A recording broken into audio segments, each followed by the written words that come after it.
Hi everybody, David here with Trinity Focus Ministries, and I got a video. I know it's been a little bit of time since I've been up on here, but I'm back, and we're continuing right along in the Harmony of the Gospels, and this is our 30-second video. So it's pretty interesting, and we're gonna continue right along in the story. And last time, if you've been following along, you remember we talked about when Jesus went and healed Peter's mother-in-law. And then right after that, the multitudes came to the house, and they all wanted to be healing, and he healed everybody in the town from all different types of sicknesses and cast out many, the Bible calls them devils, but many demons, because there was a lot of demon possession going on. So right after that, Jesus went and he started preaching in the synagogues in Galilee, and that's where we start the story. And you see the title, it's the cleansing of a leper, and that's what happens. And that's what we're going to talk about. So there's 3 out of the 4 Gospels talk about this, and it's Matthew, Mark, and Luke. So we're going to look at those, and this should be a short video, but let's check it out. So the first one bit of scripture is in Matthew, and it's in chapter 8, and it's just verses 1 through 4. So let's see. So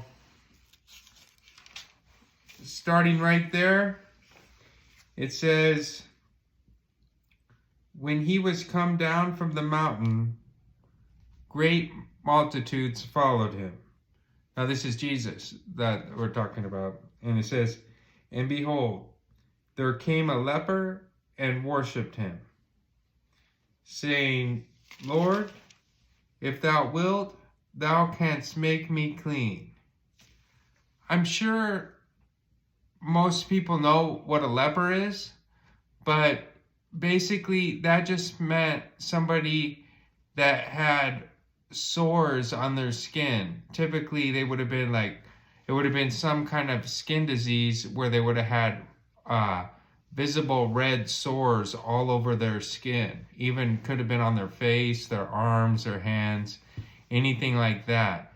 Now, if somebody was a leper, they couldn't be around the people. They were actually cast out of the towns because anybody that was touched them would be considered unclean, and the lepers themselves were considered unclean.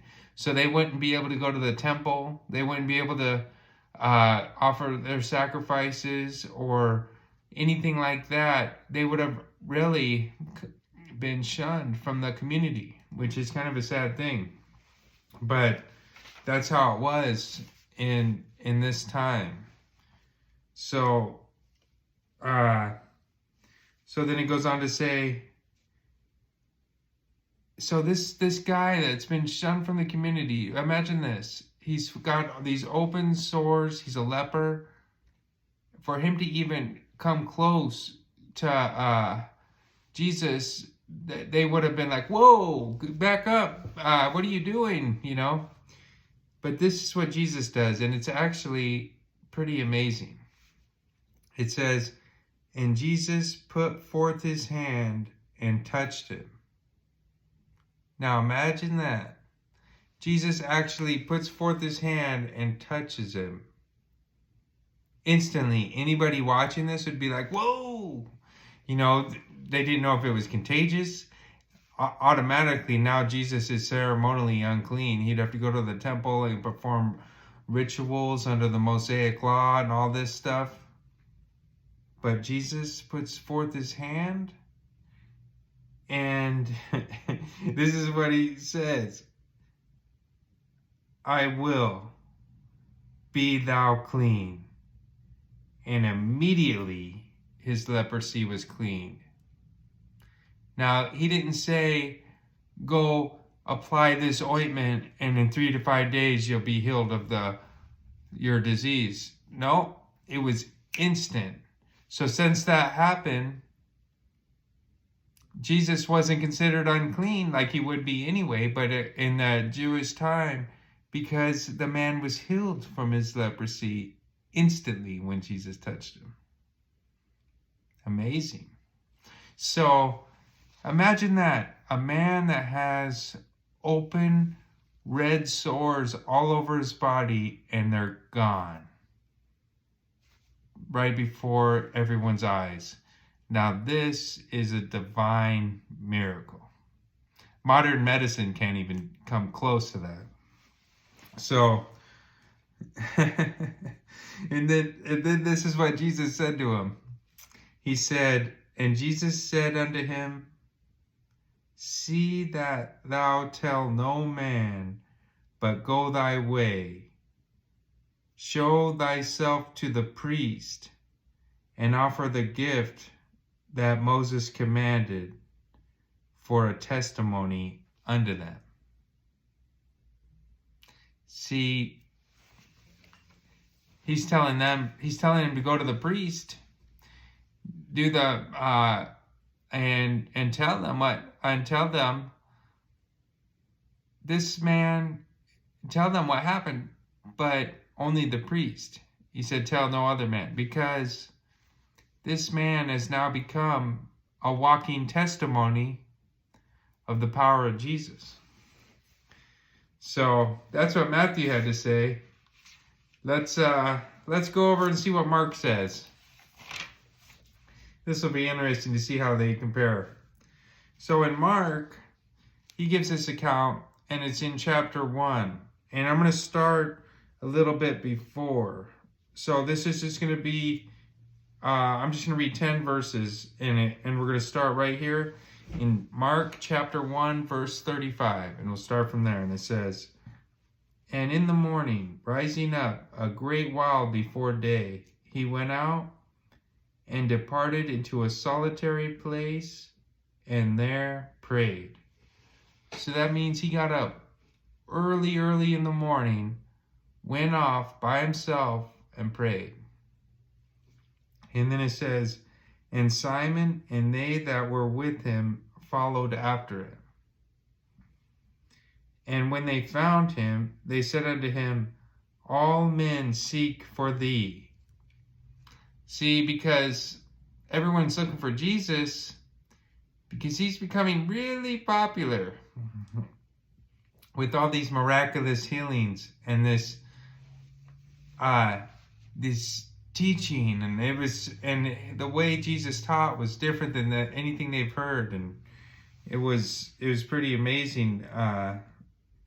And they were catching on. They're thinking there's something about this Jesus that's special, and he was actually drawing huge crowds. And it says, and this is what Jesus said to Peter when they found him. And he said unto them, let us go into the next towns, that I may preach there also, for therefore I came forth. And then basically saying, well, let's go, let's start this day, let's go preach in the towns nearby. And it says, and he preached in their synagogues throughout all Galilee. Now he's preaching in the synagogues, he's going around teaching, and then it says, and cast out devils. So that's no small thing. So while he's preaching in these synagogues, these demonically possessed people are coming up, and he's casting them, he's performing exorcisms at the same time, miraculously. Amazing. And then it says, and there came a leper to him. Now this is the point where the leper comes up. Beseeching him and kneeling down to him and saying unto him, if thou wilt, thou canst make me clean.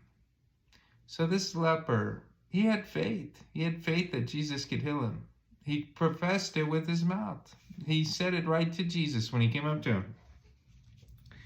And Jesus, moved with compassion, put forth his hand and touched him, and said unto him, I will, be thou clean. Now that's exactly the account that we just read out of Matthew, word for word. And as soon as he had spoken, immediately the leprosy departed from him, and he was cleansed. And he straitly charged him, and forthwith sent him away, and saith unto him, See thou say nothing to any man, but go thy way, show thyself to the priest, and offer for the cleansing those things which Moses commanded, for a testimony unto them. See, this is amazing. Not only is this man now cleansed from his leprosy, but he's actually able to go to the priest, and he's actually able to go to the temple for the first time since he's had his condition, which it doesn't say how long. It could have been many years. And then he says, but he went out and began to publish it much. So he didn't listen to Jesus after that. He was bragging about what happened. And this is what happened. And it says, and to blaze abroad the matter, insomuch that Jesus could no more openly enter into a city, but was without in desert places. And they came to him from every quarter.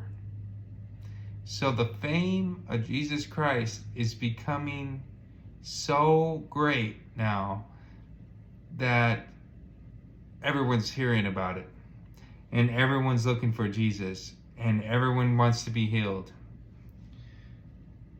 So that's pretty amazing. Now we just have one more little bit of scripture, and this is out of Luke, and he gives an account of the same thing, but let's see what he says. And you'll find this in Luke chapter 5, and we're going to just go through 12 through 16 here.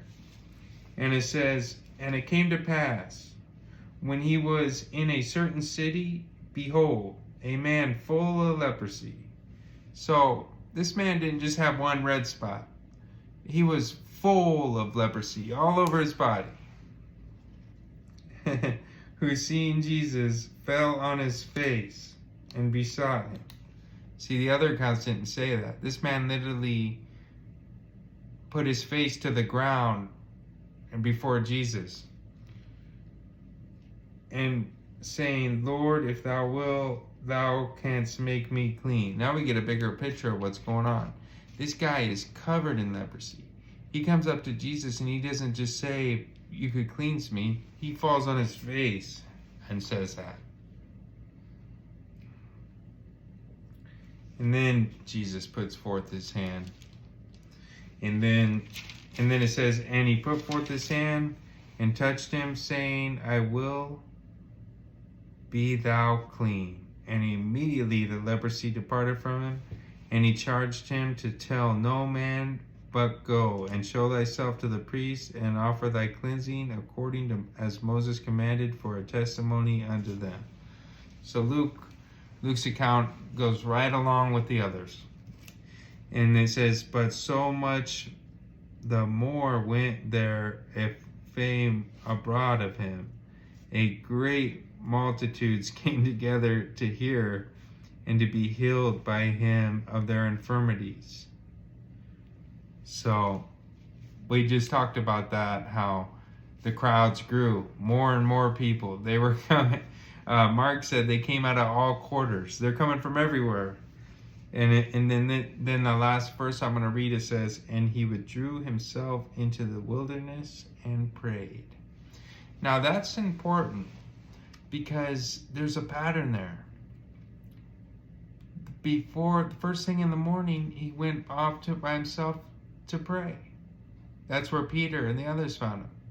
After this, he went to pray. He was always going to pray. He was finding a quiet place by himself so he could pray. And the disciples knew this, and they were watching him closely. And it's just a really good example for us. If Jesus had to go and pray all the time, how much should we go and pray? We need to pray probably more. I don't know how much you guys pray, but I know for myself, I need to pray more. And so, just a good thing to think about. And that was it for this video. I know it went a little longer than I thought it was gonna, but still not too long, but interesting. And next time we'll continue on right here and on the Harmony of the Gospels, and we'll go right along in the story. And thank you for watching, and have a blessed day.